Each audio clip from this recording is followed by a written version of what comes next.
Sechet Bechorot Daf Lamed, on commence à la première Mishnah du Daf, du Hamoud, à la quatrième ligne, Bezrat Hashem. Maaseh Bezachar Shel Rechelim, la Mishnah raconte une histoire avec un bélier, Zaken, qui était vieux, ou Searom Meduldal, et dont la laine pendait. Veraou Kasdor Echad, un délégué du roi l'a vu. Ve'amar Mativo Shel Zei, il s'est étonné pourquoi on ne voulait pas tondre sa laine. Il a demandé qu'est-ce qu'il a celui-là. Amroul, alors on lui a dit, Bechorou, il est aîné, il est Bechor, c'est un korban, puisqu'il n'a pas d'effet, on ne peut pas le toucher. Ve'enon ishrat elaim kaneabum, on ne peut lui faire la shrita que quand il aura un défaut, c'est pour ça qu'entre-temps on ne peut pas le tondre, on ne peut pas lui faire la shrita, on ne peut rien en faire, donc il reste comme ça. Alors le délégué n'était pas content de cette réponse. Natal pigum vetzara mozno, il s'est énervé, et il a pris une lance, il lui a coupé l'oreille. Uba maselifne chachamim, et alors la sheila est arrivée devant les chachamim, parce qu'il voulait profiter maintenant de ce défaut-là pour lui faire la shrita. Veitiru, ils ont dit c'est bon, on peut lui faire la shrita sur ce défaut-là, il n'y a pas de problème, ça ne s'appelle pas qu'on a provoqué le défaut, ça ne s'appelle pas qu'on a demandé à un goy de lui faire un défaut. Le goy n'a pas compris qu'on lui, c'est ce qu'on demandait de lui, et donc de cette manière-là on peut permettre. Ve'acharashi quand il a vu ça, le goy, il a vu qu'on permettait le bélier, enfin il a vu qu'il a libéré le problème de ce bélier-là. Il est allé, il a pris sa leçon, et il a continué il a coupé d'autres oreilles, d'autres bechorot. Les chachamim ont interdit parce que là il a fait exprès. Il a fait exprès de leur mettre un défaut pour le permettre, et dans ce cas-là on interdit. Deuxième histoire. Ayutinokot mesachakin basade. Des enfants s'amusaient dans le champ, et voici le jeu.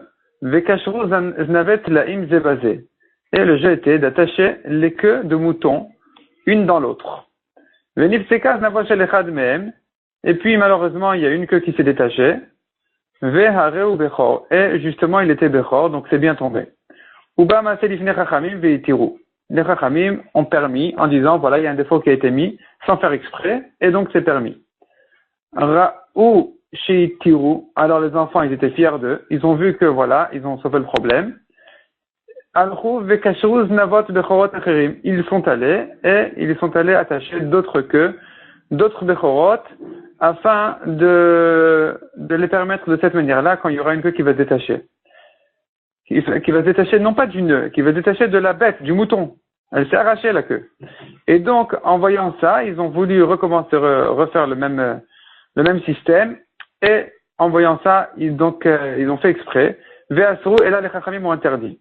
Zeaklal, si le défaut a été mis exprès, alors, avec son intention, c'est interdit. Shelo ledato mutar. Mais s'il n'avait pas l'intention de le faire, alors c'est permis.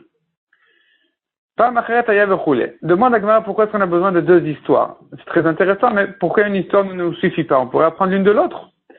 Alors la Gemara explique, on a besoin des deux. Si on avait eu que l'histoire du goy, la différence, elle n'est pas entre l'oreille et la queue. La différence, elle est entre le goy et l'enfant juif. Si on avait que l'histoire du goy, j'aurais dit c'est là on peut permettre, quand le goy n'a pas fait exprès. Il va pas, le goy, on n'a pas de problème avec le goy qu'il va apprendre à reproduire les défauts, à refaire les défauts. On n'a pas de problème que le goy prenne l'habitude de le faire, parce qu'on ne craint pas le goy qui risque de faire des isurim. Ça ne nous regarde pas. Aval katan dati le misrach, mais un enfant, on devrait lui interdire dès la première fois déjà, parce qu'il risque de prendre l'habitude de le faire. Donc, j'aurais pu croire que même à la première fois où il n'a pas fait exprès, on va lui interdire. C'est pour ça qu'on a besoin de la deuxième histoire pour nous apprendre que non. La première fois, on lui permet quand même. On permet le mouton qui a eu un défaut avec un enfant qui s'amusait avec sans faire exprès de lui faire le défaut. Malgré que l'enfant risque de prendre l'habitude de mettre des défauts dans les bechorot, quand même, la première fois, malgré tout, les chachamim ont permis le défaut. Veyash moinan katan, et si on avait eu que la deuxième histoire de l'enfant, du petit qui a fait ce défaut-là en s'amusant, j'aurais dit que c'est que ici que c'est permis, mishoub de l'ati lichlouf et begadol. On risque pas de s'inverser avec un homme adulte. On va dire, oui, bon, les enfants, c'est bon, on a permis le bechor.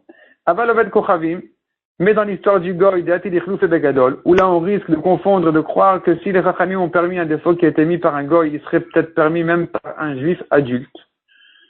Et malo, j'aurais pu croire que donc ici on devrait interdire même quand le goy adulte a fait ça, Tzricha qu'on permet quand c'est le goy adulte qui l'a fait.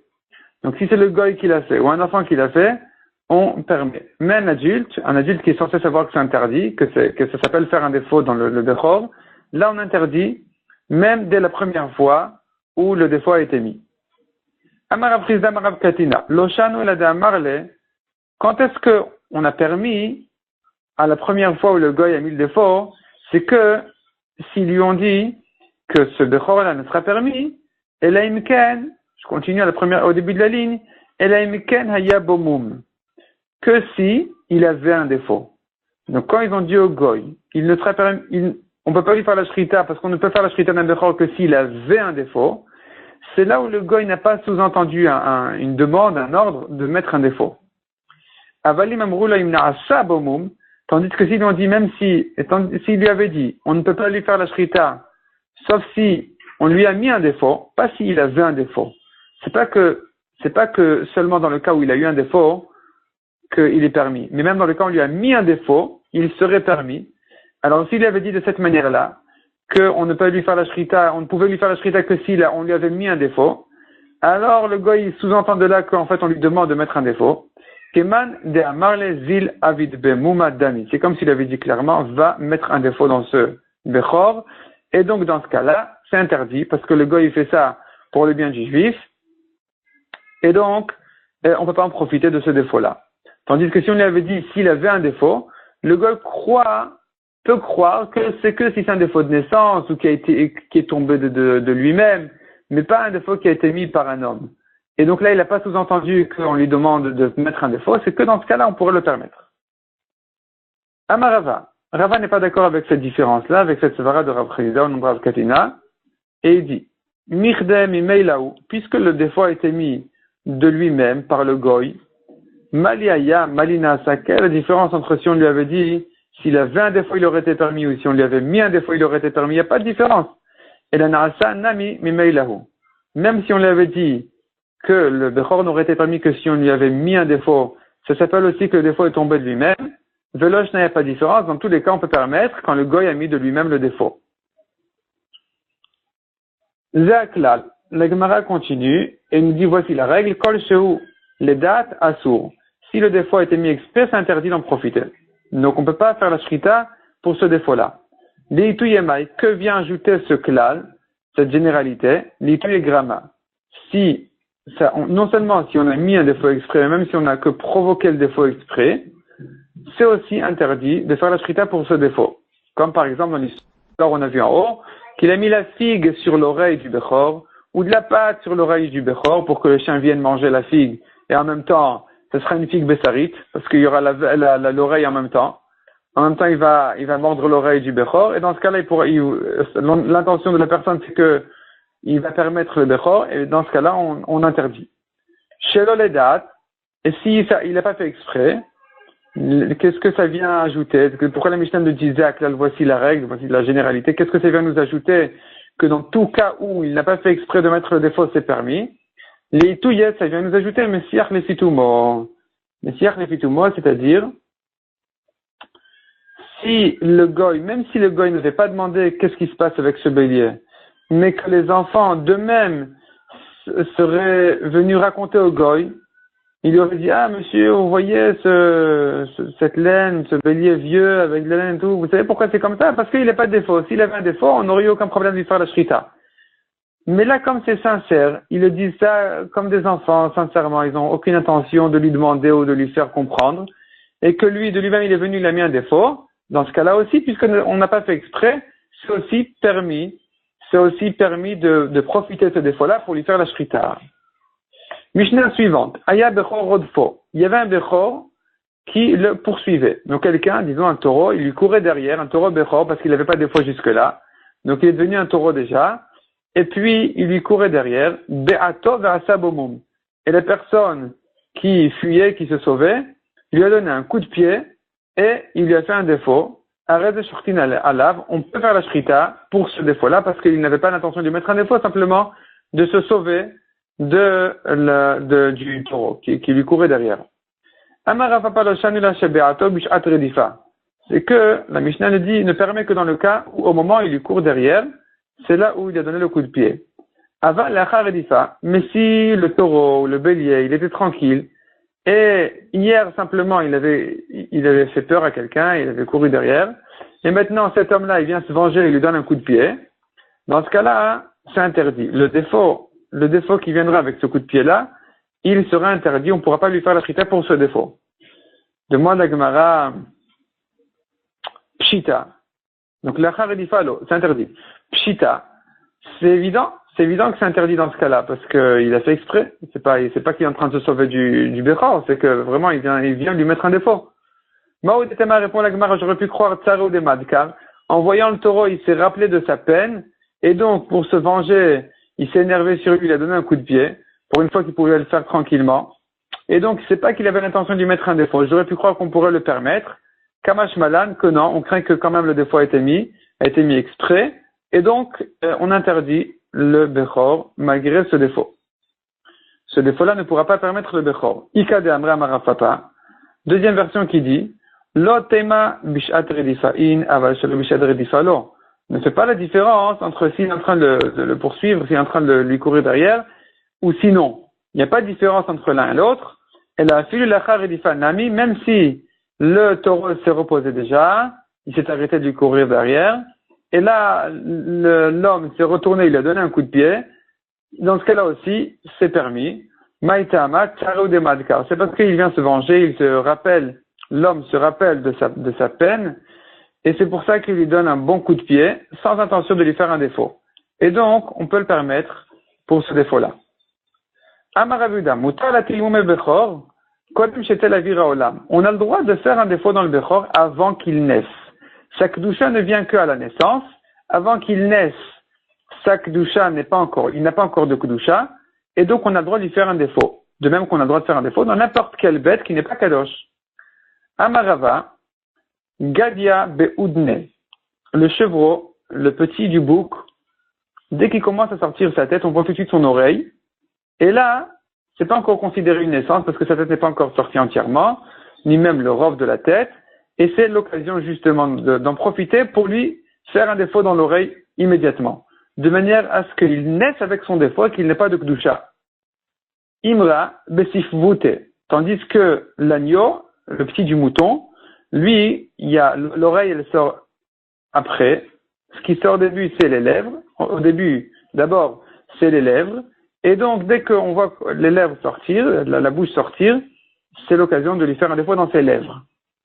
Mais après, quand les oreilles vont sortir, il sera déjà né, il y aura déjà toute la tête dehors, et ça sera trop tard. Ikade Amre, il y en a qui disent que Imranami Beoudne, on peut faire un défaut aussi dans les oreilles du mouton. Pourquoi? Imur Dertz de Avnafak. Parce qu'il peut sortir aussi du côté, de sa tête de côté, donc les oreilles ne sortent pas toujours après la tête, elles peuvent sortir aussi avant la tête, et dans ce cas-là, effectivement, on pourra lui faire un défaut dans l'oreille, avant même que ce soit considéré une naissance. Amarava. Achal velo mirze, un bechor qui, quand il mange, on ne voit pas son défaut dans ses gencives, pas au mirze, mais quand il crie, il ouvre grand la bouche, et là, on voit vraiment son défaut dans les gencives. Avemouma, c'est un défaut. Ça s'appelle pas un défaut caché, malgré qu'en général il est caché quand il mange, on ne le voit que quand il ouvre grand la bouche pour crier. Puisque ça arrive souvent de le voir, ça s'appelle un défaut qui n'est pas caché et que donc il est considéré comme un défaut pour lui faire la shrita. Maïka mashmalan talina, quel est le chidouche? On l'a bien enseigné déjà dans une Mishnah, Rava n'a pas besoin de nous apprendre des Mishnayot. C'est une Mishnah qui dit Achutin achitzonot shenifgemu, achutin c'est le gencive, achitzonot extérieur, donc en dessous du nez, shenifgemu, qui ont manqué un petit peu, elles se sont coupées mais avec un manque, veshenigmemu, ou bien qui ont été fendues, c'est un défaut. Aprimiyot shenekru, et les gencives à l'intérieur, là, c'est considéré comme un défaut que si elles ont été complètement retirées, nekru ou déracinées. Et là, puisque c'est tellement grand comme défaut, alors c'est visible, et donc c'est considéré comme un défaut. Maïtama, quelle est la raison? Lav mishum nechipa et mirse, n'est-ce pas que c'est parce que quand il va crier, on verra son défaut? Donc on voit clairement de cette Mishnah qu'un défaut qui est visible au moment où il crie, c'est suffisant pour le considérer comme un défaut visible. Amar Rav Papa, Ravanami Tama de Matnitin Mefaresh. Répond Rav Papa. Ce que Rav est venu nous apprendre, c'est pas la halakha. La halakha, on l'a prise déjà de cette Mishnah-là. Rava n'est venu que nous expliquer la raison de la Mishnah, pour quelle raison la Mishnah fait-elle une différence entre les gencives extérieures et les gencives intérieures, là où il y a les molaires. Maïta manekru avemuma, pour quelle raison la Mishnah, elle considère un défaut quand les gencives arrière se sont complètement enlevées, complètement. Mishum de chipa et mirze. C'est parce que justement, quand il crie, ça se voit. Et c'est justement ce que Rava vient nous apprendre. Non pas que c'est ça la halakha, mais que c'est ça la raison de la Mishnah. La raison de la Mishnah qui a permis, qui considère ça comme un défaut, quand les gencives arrière se sont enlevées complètement, c'est parce que justement c'est visible au moment où il crie, donc c'est considéré comme un défaut. Mishnah suivante. Kol amumin aroin lavo bide adam. Tous les défauts qui peuvent venir par un homme, c'est-à-dire qui ne viennent pas de naissance, ro'ei Yisrael ne'emanim. Par exemple, on a les défauts qui viennent de naissance, comme par exemple un membre plus grand qu'un autre, un œil plus grand qu'un autre, ça c'est pas un homme qui l'a fait. Mais tous les autres problèmes, tous les autres défauts qui peuvent arriver à travers un homme, par un homme, alors la Mishnah nous dit, qu'est-ce qui peut témoigner pour ce Kohen-là, que c'est pas lui qui a fait le défaut? Ro'ei Israël ne'emanim, les bergers Israël, on leur fait confiance. Ro'ei Koroim Kohanim ena ne'emanim, les bergers Kohanim, on ne leur fait pas confiance. On verra dans la Gemara, une marloquette, est-ce que quand on dit les bergers Israël, ça veut dire les bergers d'un Israël, ou le berger qui est Israël lui-même? Rabban Shimon ben Gamliel Omer, Ne'eman al shel chavero ve'en ne'eman al shel atzmo. On peut lui faire confiance quand il vient témoigner sur son ami Cohen, donc un Cohen sur un Cohen, on lui fait confiance, mais pas quand il vient témoigner sur lui-même, sur son propre Bechor qu'il a reçu d'un Israël, et qu'il vient maintenant témoigner que c'est pas lui qui a fait le défaut, on ne le croit pas. Rabbi Meir Omer, Echashud al davar lo dano velo meido. Selon Rabbi Meir, puisqu'il est soupçonné de faire un défaut, il ne peut plus juger ni témoigner sur la chose sur laquelle il est soupçonné. Il ne peut pas dire je témoigne que c'est pas moi qui ai mis le défaut. On ne le croit pas, ni même pour quelqu'un d'autre. On verra dans la Gemara exactement quelle est la marloquette que Rabbi Meir vient ajouter. Et maintenant justement la Gemara elle ramène la marloquette en question. Rabbi Yochanan et Rabbi Elazar, Chadama Ro'ei Israël be Kohanim ne'emanim. Quand on a dit dans la Mishnah que Ro'ei Israël ne'emanim, les bergers Israël on leur fait confiance. Berger Israël ça veut dire un berger qui est lui-même Israël, qui est le berger d'un Kohen, on peut lui faire confiance. Pourquoi? Parce que lui-même, on ne le soupçonne pas de faire un défaut. Parce que c'est que les Kohanim qui sont soupçonnés de faire un défaut. Lui, il n'est pas Kohen, il est Israël, ce berger. Et alors, qu'est-ce qu'on dira? Qu'il vient mentir en témoignant sur le Kohen, que c'est pas le Kohen qui a fait le défaut. Et qu'est-ce qu'il va gagner à ça? Que le Kohen va lui donner un petit peu de viande. Les legima lochaishinan. On craint pas cette legima, c'est-à-dire que le Kohen lui donne de la viande. On craint pas ça, c'est pas une raison de venir témoigner en mentant. Donc, on peut lui faire confiance. Ro'ei Kohanim be'Israël en emanim. Par contre, les bergers qui sont eux-mêmes Kohanim, même s'ils sont bergers d'un Israël, on ne leur fait pas confiance. Pourquoi? Parce que le berger lui-même risque de faire un défaut, ou bien de mentir que le défaut est venu tout seul alors que c'est quelqu'un qui l'a mis. Et qu'est-ce qu'il a gagné de ça, le berger Cohen? Pourtant, c'est pas lui, de toute façon, c'est pas ses moutons à lui. Mais il gagne quand même parce qu'il se dit, même à Ramar, il se dit, Kevan et Katarach n'avait puisque je me fatigue à garder ses bêtes, Loshavik le didi viaïv la achine. Il va pas me laisser à moi et il ira donner le Bechor à quelqu'un d'autre. Donc certainement, se dit le Cohen, c'est à moi qu'il va donner ses Bechorot. Et puisque moi je suis son berger, je suis Cohen, donc il va certainement me choisir pour me donner les Bechorot.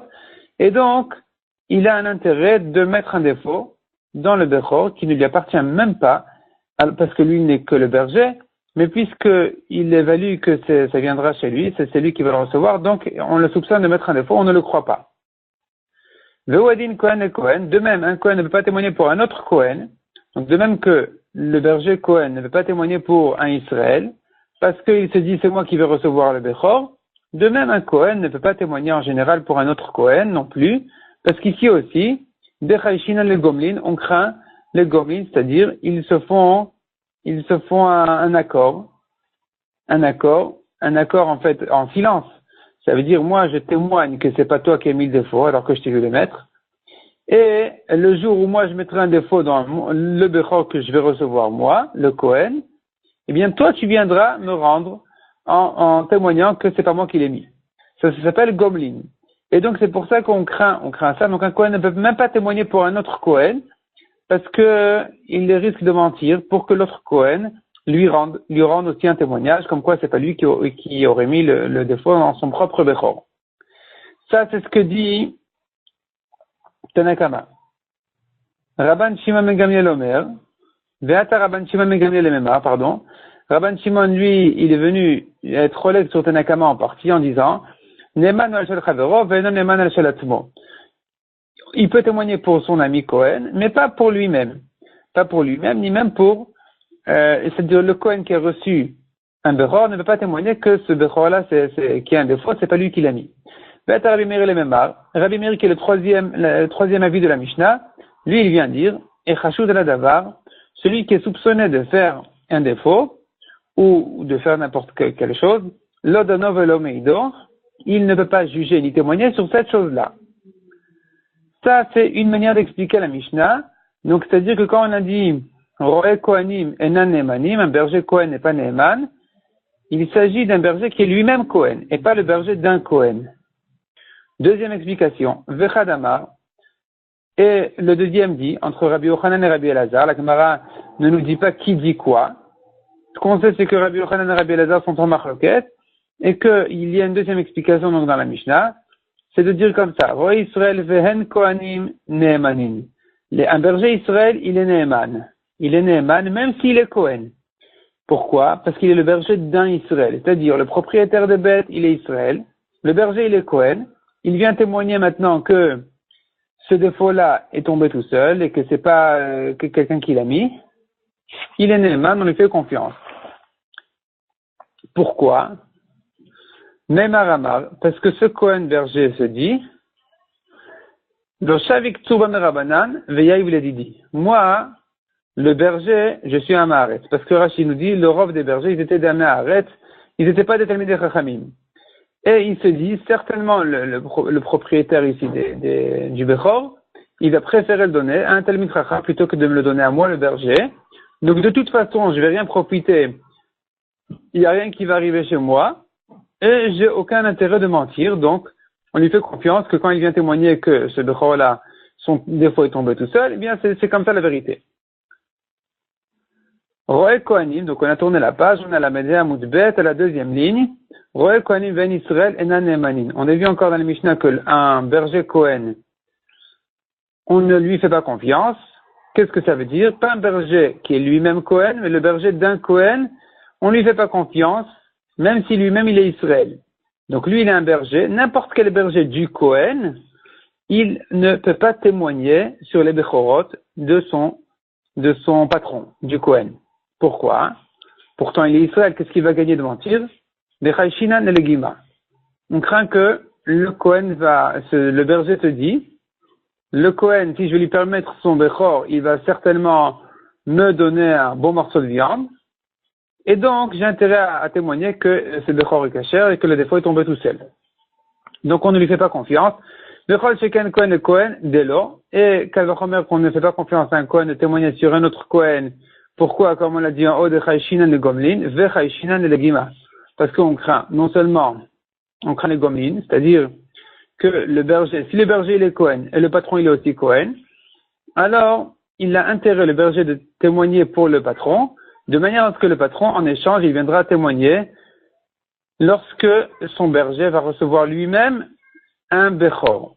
Donc là, le berger se dit, je viens maintenant témoigner pour mon patron, que comme si le défaut est tombé tout seul, et mon patron, demain, après-demain, il viendra témoigner pour moi que le Bechor que je recevrai un jour, lui aussi, eh bien son défaut est tombé tout seul.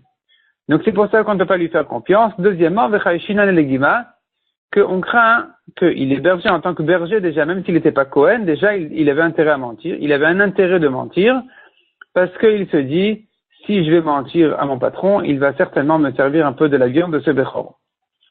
Rabbi Shimon et Memar, Ça, c'est Tanakama. Maintenant, Rabbi Shimon, il dit pas comme ça. Et lui, il dit, Ne'eman al shel chavero ve'eno ne'eman al shel atzmo. Donc, Rabbi Shimon dit, il est Ne'eman, il peut témoigner pour son ami, parce qu'on craint pas les gomlin, on craint pas qu'il se dise, je vais lui mentir pour que lui va me mentir. C'est-à-dire, je vais mentir, je vais témoigner au bien de mon patron pour que lui aussi va témoigner à mon bien. Ça, on craint pas. Par contre, Enon Eman al Shalatmo, il ne peut pas témoigner sur son propre Bechor. Ve'ata Rabbi Meir le Memar. Et le troisième avis de la Mishnah, c'est Rabbi Meir qui vient dire, Echashud de la Davar Lodanov le Meido, puisqu'il est soupçonné, il ne peut pas juger et il ne peut pas témoigner sur cette chose-là, sur laquelle il est soupçonné, donc de mettre un défaut dans un Bechor. Donc voici les deux explications dans la Mishnah. Et maintenant, la Gemara demande, qu'est-ce que Rabbi Meir vient nous dire en fait? Bishlama leman damar ro'e Israël ven kohanim ne'emanim. Ça fait bien selon l'explication qui a dit que quand on a dit ro'e Israël ne'emanim, la première explication avait dit, il s'agit d'un berger qui est lui-même Israël, même si le patron est Kohen, on lui fait confiance. Ça, c'est ce que Tanakama disait. Donc Tanakama disait que puisque le berger est Israël, alors, Roi Israël, Roi Israël, le berger d'un Israël, Vehen Kohanim, mais lui-même il est Kohen, on lui fait confiance. On lui fait confiance selon Tanakama, malgré que le berger lui-même il est Kohen. Donc c'est la deuxième explication. Alors, on comprend selon cette deuxième explication, ce que Rabbi Meir vient dire, Aïnou data Rabbi Meir le Memar, voici ce que Rabbi Meir vient dire, et Chashud ala davar, lodanov lo meido, puisqu'il est soupçonné, ce berger, qui est lui-même Kohen, même si tu dis une svara qu'il n'a pas ici d'intérêt de mentir parce qu'il se dit, de toute façon, mon patron, il va donner son bechor à quelqu'un d'autre, pas un maharet comme moi. Donc toute cette svara-là, elle est insuffisante. Parce que ce berger lui-même est Kohen. En tant que Kohen, il ne pourra jamais témoigner sur une chose sur laquelle il est soupçonné. Donc puisque un Kohen risque de mettre un défaut dans un bechor, donc il ne pourra jamais juger et témoigner sur cette chose-là. Donc, Echashou de la davar, lodanov lo meido. Donc on comprend cette deuxième explication, on comprend ce que Rabbi Meir vient dire. Mais selon la première explication qui disait qu'un berger qui est Kohen, on ne lui fait pas confiance, même si le patron il est Israël, parce que lui-même est Kohen, donc Tanakama déjà ne fait pas confiance au berger Kohen. Qu'est-ce que vient jouer dessus Rabbi Meir? Mai ata Rabbi Meir la shmoinan. Hainu Tanakama. Qu'est-ce que Rabbi Meir vient nous apprendre? Il pense comme Tanakama. Répond la Gemara, Ika benayou de Rabbi Yoshua ben Kfusai. La nafkamina, la machloket entre Tanakama et Rabbi Meir, elle est le chidouche de Rabbi Yoshua ben Kfusai. Qu'est-ce que dit Rabbi Yoshua ben Kfusai? Alors la Gemara explique tout de suite. Détaillé Rabbi Yoshua ben Kfusai Omer. Bechor be Kohen, lorsque le Bechor se trouve chez le Kohen, Tarich shnaim mina shuk la'id alav. Il faut que viennent deux personnes de la rue, de l'extérieur, pour témoigner dessus. C'est ce que pense Rabbi Yoshua ben Kfusai. Donc même des Kohanim peuvent venir témoigner, mais pas des Kohanim de sa famille. Il faut que viennent deux Kohanim de l'extérieur, ou n'importe quelles deux autres personnes peuvent venir témoigner pour lui. C'est ce que pense Rabbi Yoshua ben Kfusai. Et donc c'est comme ça qu'on va comprendre la machloket anafkamina entre Tanakama et Rabbi Yoshua. Selon Tanakama, qui dit le berger qui est Kohen, on ne lui fait pas confiance, c'est que parce qu'il est berger. Mais si c'était un Kohen qui n'avait rien à voir avec cette histoire, un Kohen de la rue, on pourrait lui faire confiance, comme quoi des fois tomber tout seul. Ça, c'est ce que pense Tanakama, tandis que Rabbi Meir ne pense pas comme Rabbi Yoshua ben Kfusai, et lui pense qu'un Kohen, jamais on ne lui fait jamais confiance en ce qui concerne les défauts des Bechorot. Donc maintenant, on a vu Rabbi Yoshua ben Kfusai, et la Braïta continue et dit, Rabban Shimon ben Gamliel Omer, afilu bno afilu bito. Même le fils du Kohen, même la fille du Kohen, tant que c'est pas lui-même, peuvent venir témoigner que le Bechor de leur père, eh bien, son défaut est tombé tout seul. C'est pas que quelqu'un l'a mis exprès. Rabbi Yossi Omer, afilu asara ben menemeto, en meidin alav. Selon Rabbi Yossi, même 10 personnes de sa famille ne peuvent pas témoigner pour lui. Mais de l'extérieur, il suffit même d'une seule personne pour venir témoigner, comme quoi le défaut est tombé tout seul, selon Rabbi Yossi. Keman Azlaha, de Amar Rav Chizda, Amar Rav Katina. Comme qui va, la halakha que dit Rav Chizda au nom de Rav Katina. Sfek Bechor Shenolad Be Israël, un Bechor, sur lequel on a un doute, est-ce qu'il est Bechor ou pas, qui est né chez un Israël, Tsarir Shnaim min Ashuk Laïd Alav. Il faut que viennent deux personnes de la rue, de l'extérieur, pour témoigner dessus. Keman ki Rabbi Yoshua ben Kfusai. Ça va comme Rabbi Yoshua ben Kfusai, qui dit qu'il faut deux personnes de l'extérieur pour témoigner sur le Bechor. Rav Nachman Amar, Be'alim Meidin Alav. Rav Nachman dit, même le propriétaire peut témoigner dessus. Même son propriétaire, on lui fait confiance de témoigner dessus. Donc, Rashi explique ici, il ne s'agit pas forcément d'un Kohen, il s'agit de n'importe qui a un Bechor qui est né, un Bechor dans ses moutons, par exemple, qui est né, et on a un safek dessus, est-ce qu'il est Bechor ou pas. Et là, se pose la question, est-ce que le propriétaire peut venir témoigner, je suis sûr qu'il n'est pas Bechor, oui ou non. C'est là où, selon Tanakama, il faut deux personnes de l'extérieur. On a dit que ça va comme Rabbi Yoshua ben Kfusai qui dit que quand on craint qu'il vend, quand il a un intérêt, alors il faut amener deux personnes de l'extérieur. Tandis que, selon Rav Nachman, donc on a dit d'abord, selon Rav Katina, il faut deux personnes de l'extérieur. Selon Rav Nachman, même son propriétaire peut venir témoigner dessus. De'i lotemachi. Si tu dis pas comme ça, Maaser le Rabbi Meir mi meidalav. Le Maaser, selon Rabbi Meir, s'il a un défaut, qui est-ce qui viendrait témoigner dessus que le défaut est tombé tout seul et qu'on n'a pas fait exprès de le mettre? Puisque Rabbi Meir dit que celui qui est soupçonné de mettre un défaut, il ne peut pas venir témoigner pour des autres, il ne peut pas venir juger la chose. Donc, selon Rabbi Meir, comment est-ce qu'on pourrait témoigner sur le défaut du Maaser? Demande à Gemara, Maaser, est-ce que tu demandes sur un Maaser? Il n'y a pas de question sur le Maaser. Vadaï Meheman. Là, le Maaser, c'est clair, évidemment on lui fait confiance au propriétaire de venir témoigner que le défaut est tombé tout seul, parce qu'il n'a aucun intérêt de mentir ici. Deibaï, si vraiment il voulait se permettre son Maaser, donc sachant que le Maaser, s'il n'a pas de défaut, il est Korban, et s'il a un défaut, il appartient au propriétaire. Donc là, si vraiment il voulait être dispensé du Korban du Maaser, alors il a une solution très simple, une solution qui n'est pas interdite. Shadi bemum abechul edre, il pourrait faire un défaut dans tout son troupeau. Et donc, puisqu'il a moyen de mettre le défaut sans problème, sans issour, alors on peut lui faire confiance aussi de dire que le défaut est tombé tout seul après le maaser. Parce que si vraiment il cherchait à se permettre le maaser, eh bien, il l'aurait mis avant même de prélever le maaser de son troupeau. Donc, il n'y a pas de preuve d'ici. C'est pas une référence, l'histoire du maaser. Et là, la Gemara se corrige en disant, elle a sfek bechol Rabbi Meir mi meidalav, un bechol sur lequel on a un safek. Selon Rabbi Meir, qui est-ce qui viendrait témoigner? Puisque Rabbi Meir pense que celui qui est soupçonné, alors il ne peut pas témoigner. Alors qui viendrait témoigner sur justement ce sfek bechor? Puisque Rabbi Meir ne fait pas confiance à quelqu'un qui est soupçonné. Donc si le propriétaire est soupçonné parce que on ne lui fait pas confiance de témoigner sur son propre bechor, parce qu'il a intérêt de dire qu'il n'est pas bechor. Et le Kohen, évidemment, qu'il ne peut pas témoigner sur un bechor. Alors plus personne ne peut permettre ce bechor-là. Alors, on devra attendre qu'il a un défaut, comment il sera permis? Si tu veux dire effectivement il n'a pas de solution. Un sfek bechor n'a pas de solution, parce que ni le propriétaire ni le Kohen ne peuvent témoigner dessus. Ve'atnan, pourtant c'est pas vrai, il a une solution, le sfek bechor, on peut le permettre. Comme et la Mishnah le dit, Shaya Rabbi Yossi Omer, Kol shechalifav biad Kohen, patur mina matanot. Donc si ils sont nés jumeaux, le bechor et un autre, on ne sait pas qui est le premier, qui est le deuxième. Le Kohen prend un des deux, et le deuxième, qui est l'échange de celui qui est arrivé entre les mains du Kohen, donc c'est Khalifav, son échange est arrivé entre les mains du Kohen.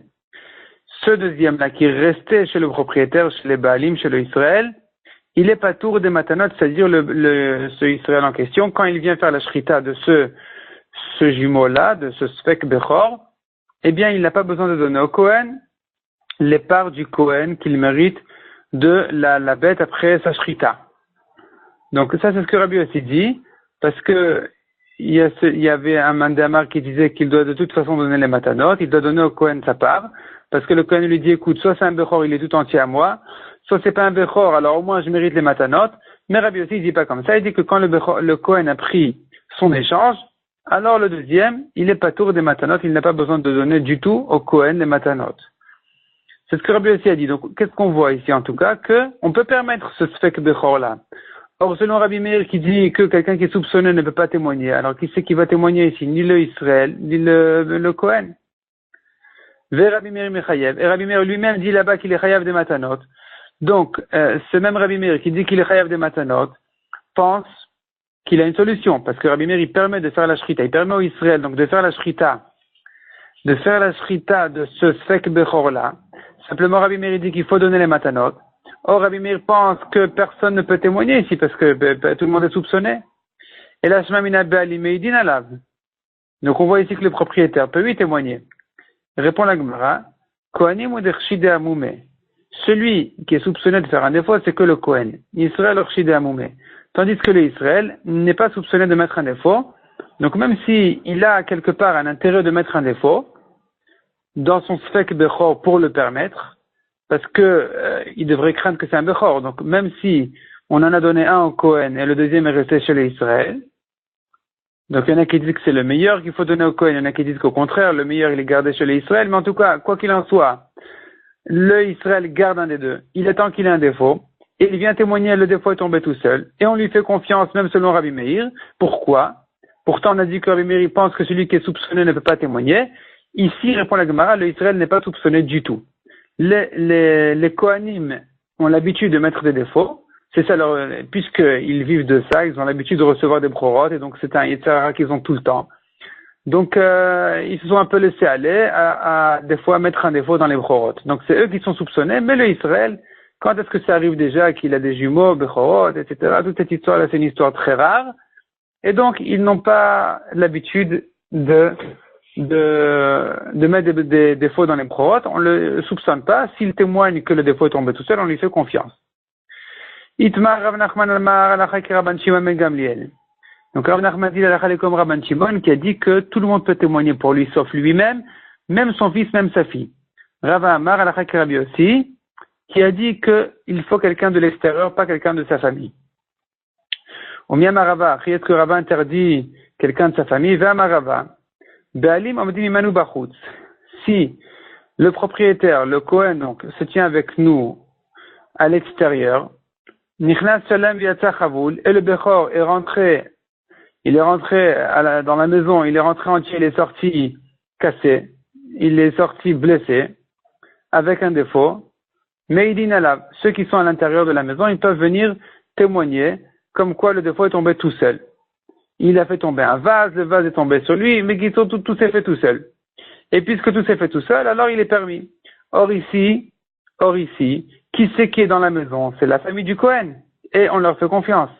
Donc comment est-ce que Rava dit Alacha et Rabbi aussi, qui dit qu'on ne fait pas confiance à la famille, alors que Rava ici dit que ceux qui étaient dans la maison peuvent venir témoigner? Répond la Gemara, Ema kol balim omdim. Il faut que tous les propriétaires se tiennent avec nous à l'extérieur, et que donc toute la famille soit à l'extérieur et qu'il ne reste plus personne à l'intérieur de la maison plus personne de la famille pour venir témoigner dessus. Donc s'il y avait quelqu'un d'autre qui a vu, qui ne fait pas partie de cette famille-là, lui effectivement comme Rabbi aussi, on peut lui faire confiance, il peut venir témoigner que le défaut est tombé tout seul. Velo chayshinan, donc il n'y aurait plus rien à craindre. Demande la Gemara Yachi Maïle Memra, si c'est comme ça, quel est le chidouche? Évidemment que quelqu'un qui n'a aucun intérêt, qui ne fait pas partie de cette famille du tout, évidemment qu'il peut témoigner que le défaut est tombé tout seul. Demande la Gemara, j'aurais pu croire que on devrait craindre que peut-être, alors ici un Rashi et un Tosfot. Selon Rashi, Nechush l'Ershada, ça veut dire, on devrait dire que le berger lui-même, peut-être qu'il a mis le défaut. Selon Tosfot, peut-être qu'il y a quelqu'un de la famille qui est quand même resté dans la maison. Kamash Malan qu'on ne craint rien, et donc c'est celui qui vient témoigner maintenant, puisque toute la famille était à l'extérieur, on ne craint plus rien, et ils peuvent venir témoigner que le défaut est tombé tout seul. Celui qui n'est pas de la famille. Veil Cheta, quelle est la lacha, dit la Gemara, Keraban Shimon ben Gamliel, qu'effectivement, même la famille peut venir témoigner. Donc le Kohen pour lui-même ne peut pas témoigner, mais son fils, sa fille peuvent témoigner. Vedav Kabno Bito, seul son fils et sa fille peuvent témoigner pour lui, Avalishtolo, mais pas sa femme.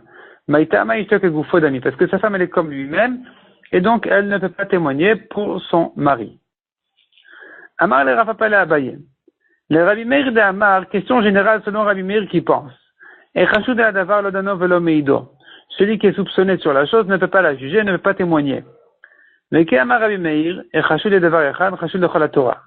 Kula. Et si on ajoute ici, on associe à cette halakha une autre halakha de Rabbi Meir qui dit que celui qui est soupçonné sur une avéra, il est soupçonné sur toute la Torah tout entière. Donc autrement dit, les Kohanim qui sont soupçonnés de mettre un défaut dans les brorot, ils sont soupçonnés de faire n'importe quelle avéra dans la Torah.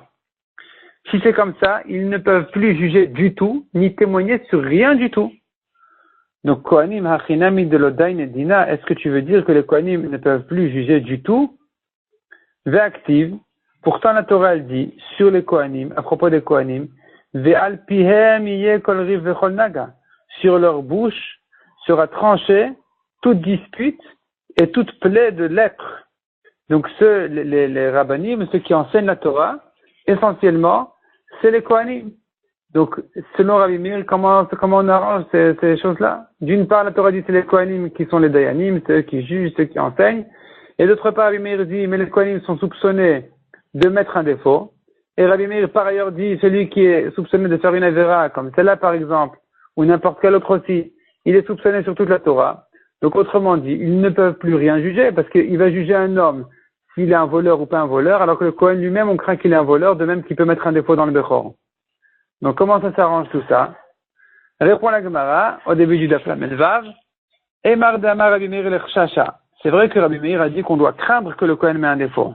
L'Arzukinu Miyamar, mais le tenir penser de lui, quelqu'un qui est Mourzak, c'est-à-dire quelqu'un qui est reconnu comme être un rachat qui met un défaut dans le Bechor, ça on n'a pas dit. On doit craindre, on ne peut pas lui faire confiance, c'est vrai, mais maintenant de là à dire qu'on est certain qu'il met un défaut et que donc dorénavant il ne peut plus juger n'importe quoi dans la Torah, ça on n'a pas dit. Et donc, ça c'est déjà un deuxième degré, ça on n'a pas dit, c'est que celui qui est connu pour faire une avéra, qui lui est soupçonné sur toute la Torah, mais les Kohanim, en général on craint qu'ils ont une faiblesse de mettre un défaut dans les brorot. C'est vrai, ils peuvent pas témoigner dessus, mais les autres, pour les autres choses, ils peuvent témoigner, ils peuvent juger sans aucun problème.